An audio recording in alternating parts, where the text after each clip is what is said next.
এই ধরনের premium banner তৈরি করতে কিন্তু আপনাদের কিন্তু কাজ করে নিজের হাতে কিন্তু লং টাইম প্রয়োজন। তো জাস্ট আজকে দেখাবো 10 সেকেন্ডের ভিতরে কীভাবে আপনি এই ধরনের ব্যানার তৈরি করতে পারেন।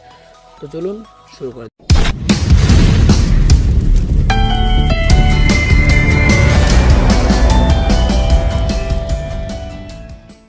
যাক। তো এটার জন্য আপনি গুগল প্লে স্টোর ওপেন করে দেবেন। তো দেখতে পাচ্ছেন গুগল প্লে স্টোর থেকে কিন্তু জাস্ট একটা অ্যাপ ডাউনলোড করে নেবেন। তো দেখতে পাচ্ছেন আমি সার্চ বাটনে ট্যাপ দিয়ে দিলাম, দেখুন লিখলাম ঈদ মোবারক পোস্ট। এই যে উপরে দেখতে পাচ্ছেন ঈদ মোবারক পোস্ট, জাস্ট আপনি কিন্তু এই অ্যাপসটা কিন্তু লোগোটা দেখে কিন্তু ডাউনলোড করে নেবেন। তো ডাউনলোড করে দেওয়ার পর দেখতে পাচ্ছেন জাস্ট এটা কিন্তু ওপেন করে দেবেন। তো দেখতে পাচ্ছেন আমি কিন্তু অ্যাপসটা কিন্তু ওপেন করে দিলাম। তো ওপেন করে দেওয়ার পর কিন্তু দেখতে পাচ্ছেন একটু লোড নিতেছে। তো দেখতে পাচ্ছেন দেখে একটু লোড নিতেছে, লোড নেওয়ার পর কিন্তু আমার অ্যাপসটা ওপেন হয়ে যায়। এই যে দেখতে পাচ্ছেন এই জায়গায় কিন্তু অসংখ্য ব্যানার রয়েছে। প্রত্যেকটা ব্যানার আপনার যে ব্যানারটা খুশি সেই ব্যানারটা কিন্তু আপনি এখান থেকে সিলেক্ট করে কিন্তু আপনার ফটোটা জাস্ট বসিয়ে দিতে পারবেন। এই যে দেখতে পাচ্ছেন নতুন ব্যানার, মাহে রমজান প্রিমিয়াম ব্যানার দেখতে পাচ্ছেন 21শে ফেব্রুয়ারি, শবে বরাত, ঈদ উল ফিতর। তো এইভাবে কিন্তু আপনার ফোনে খুব বেশি আবর্জনা যদি অ্যাড চলে আসে অ্যাডটা ক্লোজ করে দিবেন। এই জায়গায় কিন্তু দেখতে পাচ্ছেন অসংখ্য ব্যানার। সো এই ব্যানারগুলো যদি আপনার চয়েস হয় জাস্ট এই যে ব্যানারটাতে একটা টেপ দিয়ে কিন্তু আপনার প্রোফাইল থেকে ফটোটা কিন্তু সিলেক্ট করে দিবেন, তাহলে কিন্তু আপনার ব্যানারটা কিন্তু তৈরি হয়ে যাবে। তো আশা করি বুঝতে পারছেন। যদি না বুঝেন তা কমেন্টের মধ্যে জানাবেন, নেক্সট টাইম পরবর্তী কোনো ভিডিও দিয়ে আবার বোঝাই দেওয়ার চেষ্টা করবো। তো আজকে এই পর্যন্ত, নেক্সট টাইম পরবর্তী কোনো ভিডিওতে আবার দেখা হবে। ততক্ষণ ভালো থাকেন, সুস্থ থাকেন, আল্লাহ হাফেজ।